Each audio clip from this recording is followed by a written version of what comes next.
ಸದ್ಯಕ್ಕೆ ಏನು ಖಾಸಗಿ ವ್ಯಕ್ತಿಗಳು ಕೊಟ್ಟಂತಹ ಸಾಲ ಆಗಿರ್ಬೋದು, ಮೈಕ್ರೋ ಫೈನಾನ್ಸ್ ಅವರು ಕೊಟ್ಟಂತಹ ಸಾಲ ಆಗಿರ್ಬೋದು, ಕಾನೂನು ಬಾಹಿರವಾಗಿ ಕೊಟ್ಟಿದ್ದರೆ ಅದೆಲ್ಲವೂ ಕೂಡ ಮನ್ನಾ ಮಾಡುವಂತಹ ಒಂದು ಅವಕಾಶ, ಒಂದು ಆಯ್ಕೆಯನ್ನು ಇದರಲ್ಲಿ ಇಟ್ಟಿದ್ರು, ಸುಗ್ರೀವಾಜ್ಞೆಯಲ್ಲಿ ಇಟ್ಟಿದ್ರು. ಅದರಿಂದ ನಮಸ್ಕಾರ ಎಲ್ರಿಗೂ, ನಾನು ರಮೇಶ್ ಜಗತ್ ಮೈಸೂರು. ರಾಜ್ಯದಲ್ಲಿ ನಡೀತಿರುವಂತಹ ಮೈಕ್ರೋ ಫೈನಾನ್ಸ್ಗಳ ಏನೋ ಒಂದು ಕಿರುಕುಳ ಅಂತೆಲ್ಲ ಸಾಕಷ್ಟು ವೈರಲ್ ಆಗ್ತಾ ಇದೆ.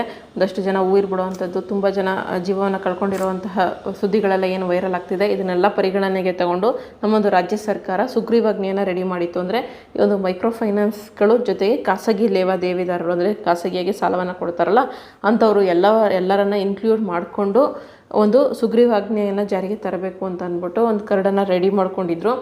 ಆ ಒಂದು ಸುಗ್ರೀವಾಜ್ಞೆಗೆ ಸಚಿವ ಸಂಪುಟ ಕೂಡ ಒಪ್ಪಿಗೆ ಕೊಟ್ಟು ರಾಜ್ಯಪಾಲರ ಬಳಿ ಕಳಿಸಿದ್ರು. ಆ ಒಂದು ಸುಗ್ರೀವಾಜ್ಞೆ ಪ್ರಕಾರ ಯಾರು ಕೂಡ ಸಾಲ ವಸೂಲಾತಿಗೆ ಕಿರುಕುಳವನ್ನು ಕೊಡೋ ಹಾಗಿಲ್ಲ. ಹಾಗೆ ಆ ಥರ ಕಿರುಕುಳವನ್ನು ಕೊಟ್ಟರೆ 10 ವರ್ಷ ಜೈಲು ಶಿಕ್ಷೆ, 5 ಲಕ್ಷ ರೂಪಾಯಿ ದಂಡವನ್ನು ವಿಧಿಸ್ತಾಯಿದ್ರು. ಜೊತೆಗೆ ಲೈಸೆನ್ಸ್ ಇಲ್ಲದೇ ಸಾಲ ಕೊಟ್ಟಿರ್ತಾರಲ್ಲ ಅಂಥವ್ರದ್ದೆಲ್ಲ ಸಾಲ ಮನ್ನಾ, ಬಡ್ಡಿ ಮನ್ನಾ ಈ ರೀತಿಯಾಗಿ ಮನ್ನಾ ಮಾಡುವಂತಹ ಎಲ್ಲ ಒಂದು ಅವಕಾಶವನ್ನು ಆ ಒಂದು ಸುಗ್ರೀವಾಜ್ಞೆಯಲ್ಲಿ ತಿಳಿಸಿದರು. ನಾನು ಅದನ್ನು ಕೂಡ ವಿಡಿಯೋ ಮಾಡಿ ಹಾಕಿದ್ದೆ. ಇದನ್ನು ರಾಜ್ಯಪಾಲರ ಸಹಿಗೆ ಕಳಿಸಿದರು. ಆದರೆ ರಾಜ್ಯಪಾಲರು ಈ ಒಂದು ಸುಗ್ರೀವಾಜ್ಞೆಯನ್ನು ತಿರಸ್ಕಾರ ಮಾಡಿದ್ದಾರೆ, ಅದಕ್ಕೆ ಸೈನನ್ನು ಹಾಕಿಲ್ಲ. ಸೊ ಸುಗ್ರೀವಾಜ್ಞೆ ಜಾರಿಗೆ ಬರೋದಿಲ್ಲ, ಆದರೆ ಒಂದಷ್ಟು ಬದಲಾವಣೆಗಳನ್ನು ತಗೊಂಬನ್ನಿ ಅಂತ ಹೇಳಿದ್ದಾರೆ. ಸೊ ಆಗಲೇ ಹೇಳ್ದಂಗೆ ಕರ್ನಾಟಕ ಅವರೇನು ರಾಜ್ಯಪಾಲರು ಏನು ಇದಕ್ಕೆ ರೀಸನ್ ಸೈನ್ ಆಗ್ತಿರೋದಕ್ಕೆ ರೀಸನ್ ಏನು ಕೊಟ್ಟಿದ್ದಾರೆ ಅಂತ ಅಂದರೆ, ಆಲ್ರೆಡಿ ಹೇಳ್ದಂಗೆ ಮೈಕ್ರೋ ಫೈನಾನ್ಸ್ ಕಂಪನಿಗಳು ಸಾಲ ಮತ್ತು ಬಡ್ಡಿ ವಸೂಲಿಗೆ ಕಾನೂನು ಬಾಹಿರ ಕ್ರಮವನ್ನು ಅನುಸರಿಸಿದ್ರೆ ಶಿಕ್ಷೆ ಕೊಡೋದಕ್ಕೆ ಆಲ್ರೆಡಿ ಒಂದು ಕಾನೂನಿದೆ. ಆ್ಯಕ್ಚುಲಿ ಮೈಕ್ರೋ ಫೈನಾನ್ಸ್ಗೆ ಸಂಬಂಧಪಟ್ಟಂತಹ ಒಂದು ಕಾನೂನಿದೆ. ಆ ಕಾನೂನನ್ನೇ ಪರಿಣಾಮಕಾರಿಯಾಗಿ ಅನುಷ್ಠಾನಕ್ಕೆ ತೊಗೊಂಡು ಬನ್ನಿ, ಅದು ಬಿಟ್ಟು ಈ ಸುಗ್ರೀವಾಜ್ಞೆ ಏನಕ್ಕೆ ಅಂತ ಅಂದ್ಬಿಟ್ಟು ಕೇಳಿದ್ದಾರೆ. ಕರ್ನಾಟಕ ಮೈಕ್ರೋ ಫೈನಾನ್ಸ್ ಬಲವಂತದ ಕ್ರಮ ತಡೆ ಸುಗ್ರೀವಾಜ್ಞೆ 2025 ಅಂತ ಅಂದ್ಬಿಟ್ಟು ಈಗ ಒಂದು ಕಾನೂನನ್ನು ರೂಪಿಸಿದ್ದು, ಅದಕ್ಕೆ ಅಂಕಿತವನ್ನು ಹಾಕಿಲ್ಲ, ಅಂದರೆ ಸೈನನ್ನು ಹಾಕಿಲ್ಲ, ವಾಪಸ್ ಕಳಿಸಿದ್ದಾರೆ.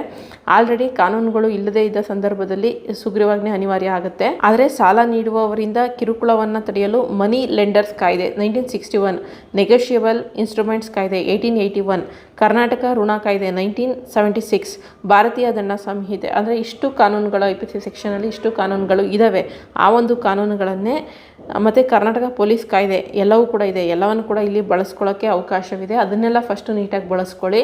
ಅದನ್ನು ಬಳಸ್ಕೊಂಡು ಇದು ಬಂದಿಲ್ಲ ಅಂದರೆ ಮಾತ್ರನೇ ನೀವು ಸುಗ್ರೀವಾಜ್ಞೆ ತರಬೇಕಾಗುತ್ತೆ. ಆಲ್ರೆಡಿ ಇರೋ ಕಾನೂನಿಗೆ ನೀವು ಸರಿಯಾಗಿ ಅನುಷ್ಠಾನಕ್ಕೆ ತಂದಿಲ್ಲ ಅಂತ ಅಂದ್ಬಿಟ್ಟು ರಾಜ್ಯಪಾಲರು ತಿಳಿಸಿದ್ದಾರೆ.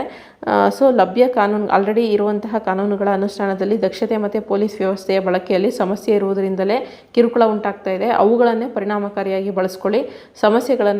ಬಳಸ್ಕೊಂಡು ಸಮಸ್ಯೆಗಳನ್ನು ನಿಯಂತ್ರಣ ಮಾಡ್ಬೋದು ಅಂತ ತಿಳಿಸಿದ್ದಾರೆ. ಇನ್ನು ಸುಗ್ರೀವಾಜ್ಞೆಯಲ್ಲಿ ಏನಿತ್ತು, ಇವರೇನಕ್ಕೆ ಅದನ್ನು ತೆಗೆದಾಕಿದ್ದಾರೆ ಅನ್ನೋದು ಬಹಳ ಇಂಪಾರ್ಟೆಂಟ್ ಆಗುತ್ತೆ. ಅದ್ರ ಬಗ್ಗೆ ತಿಳಿಸ್ತೀನಿ. ಮೊದಲನೇದಾಗಿ ರಾಜ್ಯಪಾಲರು ಆಕ್ಷೇಪ ವ್ಯಕ್ತಪಡಿಸಿರೋದು ಬಂದು ನೋಂದಣಿ ಮತ್ತು ಪರವಾನಗಿ ಇಲ್ಲದೆ ಸಂಸ್ಥೆಗಳು ನೀಡಿರುವ ಸಾಲದ ಬಾಕಿ ಮತ್ತು ಬಡ್ಡಿ ಕೈ ಬಿಡಬೇಕು ಎನ್ನಲಾಗಿದೆ. ಅಂದರೆ ಸುಗ್ರೀವಾಜ್ಞೆಯಲ್ಲಿ ಏನಿತ್ತು, ಯಾರು ರಿಜಿಸ್ಟರ್ ಮಾಡ್ಕೊಂಡಿಲ್ವೋ, ಲೈಸೆನ್ಸ್ ಇಲ್ವೋ, ಖಾಸಗಿ ವ್ಯಕ್ತಿಗಳಾಗಿರ್ಬೋದು ಅಥವಾ ಮೈಕ್ರೋ ಫೈನಾನ್ಸ್ ಕಂಪನಿಗಳಾಗಿರ್ಬೋದು, ಅಂಥವರು ಸಾಲ ಏನಾದರೂ ಕೊಟ್ಟಿದ್ರೆ ಆ ಸಾಲದ ಬಾಕಿಯನ್ನು ಏನು ಮಿಕ್ಕಿದ ಬಾಕಿ ಇತ್ತು ಅದನ್ನು, ಹಾಗೆ ಬಡ್ಡಿ ಏನಿದೆ ಅದೆಲ್ಲವನ್ನು ಕೂಡ ಕೈ ಬಿಡಬೇಕು, ಅಂದರೆ ಸಂಪೂರ್ಣವಾಗಿ ಸಾಲವನ್ನು ಮನ್ನಾ ಮಾಡಬೇಕು ಅನ್ನೋದು ಸುಗ್ರೀವಾಜ್ಞೆಯಲ್ಲಿ ಇತ್ತು. ಆ ರೀತಿ ಆಗಿದ್ದರೆ ಖಾಸಗಿಯಾಗಿ ವ್ಯಕ್ತಿಗಳು ಸಾಲ ಕೊಟ್ಟಿದ್ರಲ್ಲ ಅದು ಕೂಡ ಎಲ್ಲವೂ ಕೂಡ ಮನ್ನಾ ಆಗಿಬಿಡ್ತಾಯಿತ್ತು. ಬಟ್ ಒಳ್ಳೆ ರೀತಿಯಾಗಿ ಕೊಟ್ಟಿರೋವಂಥವರು, ಕಿರುಕುಳ ಕೊಡದೇ ಇರೋವಂಥವ್ರಿಗೆಲ್ಲ ಸ್ವಲ್ಪ ಅನ್ಯಾಯ ಆಗ್ತಾಯಿತ್ತು. ಆದರೆ ರಿಟರ್ನ್ ಮಾಡೋವಂಥವ್ರು ಕೂಡ ಒಳ್ಳೆಯವರಾಗಿದ್ದರೆ ಓಕೆ, ಇಲ್ಲಾಂದರೆ ಈ ಕಾನೂನೇ ಇದೆ ರಿಟರ್ನ್ ಮಾಡಲ್ಲ ಅನ್ನೋದು ಕೂಡ ಕೆಲವೊಂದು ಮಾತುಕತೆಗಳು ಬರ್ತಾಯಿತ್ತು.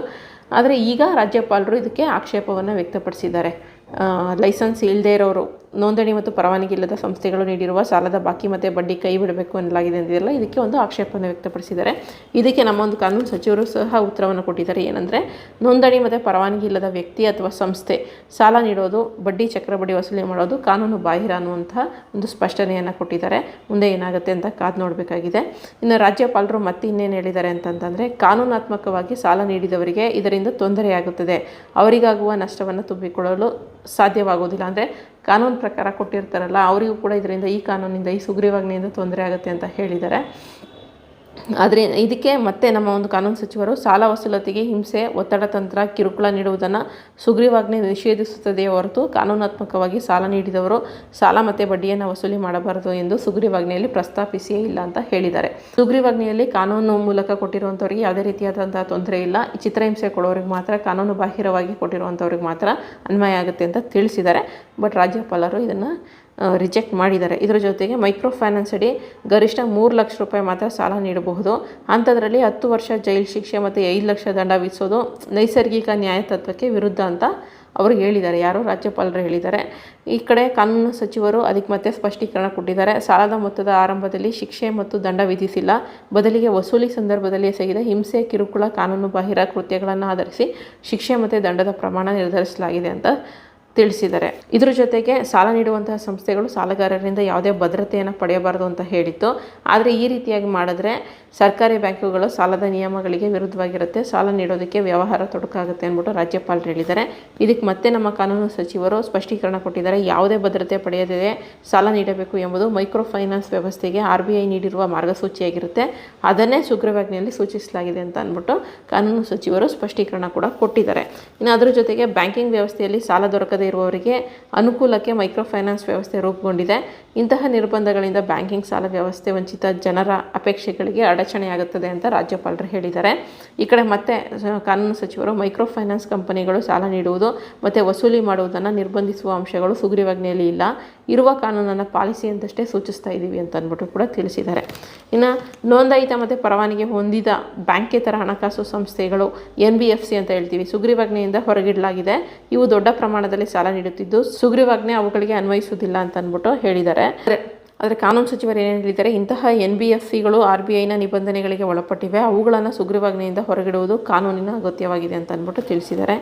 ಇನ್ನು ನೋಂದಣಿ ಮತ್ತು ಪರವಾನಗಿ ಇಲ್ಲದ ಕಂಪನಿ ವ್ಯಕ್ತಿಗಳು ಸಾಲ ಕೊಟ್ಟಿರ್ತಾರಲ್ಲ, ಅದು ಕೂಡ ಇನ್ಕ್ಲೂಡ್ ಆಗ್ತಿತ್ತು. ನೋಂದಣಿ ಮತ್ತು ಪರವಾನಗಿ ಇಲ್ಲದ ವ್ಯಕ್ತಿ ನೀಡಿದ ಸಾಲದ ಪ್ರಕರಣಗಳನ್ನು ನ್ಯಾಯಾಲಯಗಳು ವಿಚಾರಣೆ ನಡೆಸಬಾರದು ಎಂದು ನಿರ್ಬಂಧ ಹೇರಲಾಗಿದೆ. ಸಾಲ ನೀಡಿದ ವ್ಯಕ್ತಿಯ ಹಕ್ಕುಗಳನ್ನು ರಕ್ಷಿಸಬೇಕಾದದ್ದು ಸರ್ಕಾರದ ಜವಾಬ್ದಾರಿ.